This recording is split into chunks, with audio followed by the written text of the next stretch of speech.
نحمده ونصلي على رسوله الكريم اما بعد اللهم انی اعوذ بک، اے اللہ میں تیری پناہ میں آتا ہوں، من جہد البلاء سخت آزمائش سے، ودرق الشقاء بدبختی کے لگ جانے سے، وسوء القضاء برے فیصلوں سے، وشماتات الاعداء اور دشمنوں کے خوش ہو جانے سے، آمین یا رب العالمین۔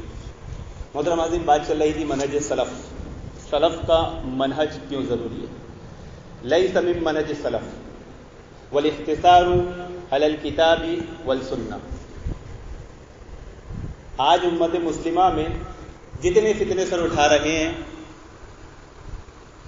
اگر اس کی وجوہات اسباب دیکھے جائیں گے تو اس میں ایک ہی چیز کامن پائی جائے گی، اور وہ ہے منہج سلف سے محروم۔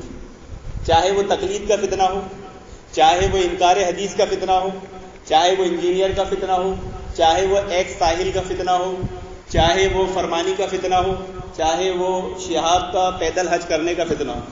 ایک نیا فتنہ بھی نکلا ہے پیدل حج کرنے کا، ایک نیا کارنامہ سننے میں آیا، کیا معلوم ہے؟ اب ایک راجستھان میں ایک 13 لوگوں کی فیملی پیدل نکل گئی اجمیر طواف کرنے کی، تو اب ان سے ایک ایسی بنیاد رکھ دیا کہ اب نئے نئے کام ہوں گے، کل کو کوئی لڑکی اپنے سسرال بھی چلی جائے گی پیدل، تو چلو میرے آدمی سے جھگڑا ہو گیا تھا تب میں سسرال جاتی ہوں۔ خیر، ان ساری وجوہات کی بنیاد کیا ہے؟ منہج سلف سے محرومی۔ اور منہج سلف سے محرومی ایک جملہ جو ہم اہل حدیثوں میں بھی بہت عام ہے، اصل وجہ وہ ہے، جیسے ہم دلیل دیتے ہیں کہ قال اللہ قال رسول، کیا دلیل ہے؟ کہ ہمارے لیے حجت کیا ہے؟ اللہ کا کلام اور حدیث رسول۔ کیا بات صحیح ہے؟ یہ بات صحیح ہے کہ کتاب قرآن اور سنت، قرآن اور حدیث ہمارے لیے حجت ہے؟ اصل میں ساری گڑبڑ یہی ہے۔ قال اللہ قال رسول کہنے کا یہ مطلب نہیں ہوتا کہ قرآن اور حدیث میرے لیے کافی ہے۔ یہ سلف کا منہج نہیں ہے کہ لیس من منہج السلف الاختصار علی الکتاب والسنہ۔ اہل علم کیا فرماتے ہیں؟ یہ سلف کا منہج نہیں ہے کہ وہ یہ کہیں کہ ہمارے لیے قرآن اور حدیث کافی ہے۔ یہ دلیل تو سب دیتے ہیں، مقلد بھی یہ دلیل دیتا ہے، کہ مقلد قرآن حدیث سے دلیل نہیں دیتا؟ کیا وہ انجینئر قرآن حدیث لے کے سامنے نہیں بیٹھتا؟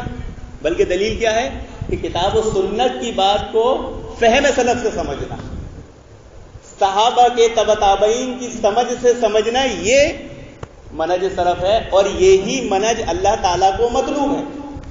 اگر یہ فہم نہیں ہوگا، یہ منہج نہیں ہوگا، تو آپ کا فہم، آپ کا سمجھ، آپ کا مذہب اللہ تعالیٰ کو مطلوب نہیں ہے۔ وَمَن يُشَاقِقِ الرَّسُولَ مِن بَعْدِ مَا تَبَيَّنَ لَهُ الْهُدَىٰ وَيَتَّبِعْ غَيْرَ سَبِيلِ الْمُؤْمِنِينَ نُوَلِّهِ مَا تَوَلَّىٰ وَنُصْلِهِ جَهَنَّمَ وَسَاءَتْ مَصِيرًا۔ کہ راہ ہدایت آنے کے بعد جو مومن اللہ کے نبی کی راہ چھوڑ دے، مومنین کی راہ چھوڑ دے، وہ جس طرف چلے گا ہم اس طرف چلائیں گے، لے آگے جہنم میں ڈال دیں گے، اور یہ پہنچنے کی بہت بری جگہ ہے۔ بات سمجھ میں آئی آپ لوگوں کی؟ کہ کتاب و سنت کی بات کو کس کی سمجھ سے سمجھنا؟ جیسا صحابہ نے سمجھے، جیسا تبع تابعین نے سمجھے۔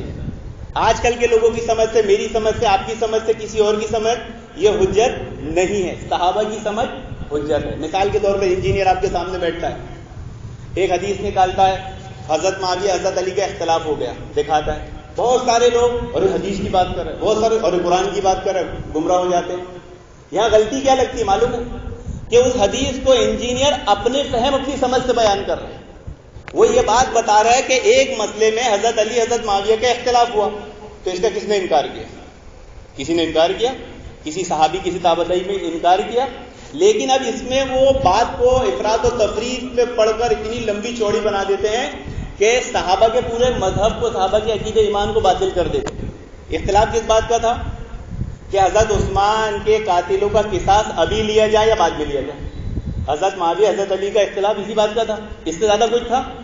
اب اس اختلاف کو لے کر حضرت معاویہ کے دین، ایمان، خاندان، نسل، ہر چیز پر تان کر دیتے ہیں، یعنی حضرت معاویہ کو دین اسلام سے ہی خارج کر دیتے ہیں۔ کیا یہ صحابہ کا منہج تھا کہ اس اختلاف کی بنیاد پر صحابہ اکرام نے یہ سمجھا کہ حضرت معاویہ دین سے خارج ہو گئے، حضرت معاویہ باطل ہو گئے، حضرت معاویہ کا عقیدہ باطل ہو گیا، ان کی توحید ضائع ہو گئی؟ نہیں، بلکہ نہج البلاغہ شیعوں کی کتاب جو سب سے معتبر کتاب ہے 400 ہجری میں لکھی گئی، اس کا ہی مطالعہ کر لیں.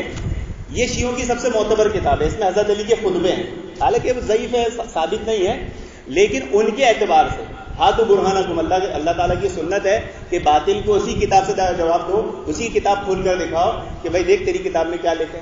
تو حضرت علی نے جب صفین کے لیے معرکہ کرنا چاہا، لڑائی کرنا چاہی، تو خط لکھا تمام شہروں میں. اس ٹائم تو نیٹ ورک نہیں، تو اس ٹائم خطوط ہی چلتے تھے. خطوط میں کیا بات کہی؟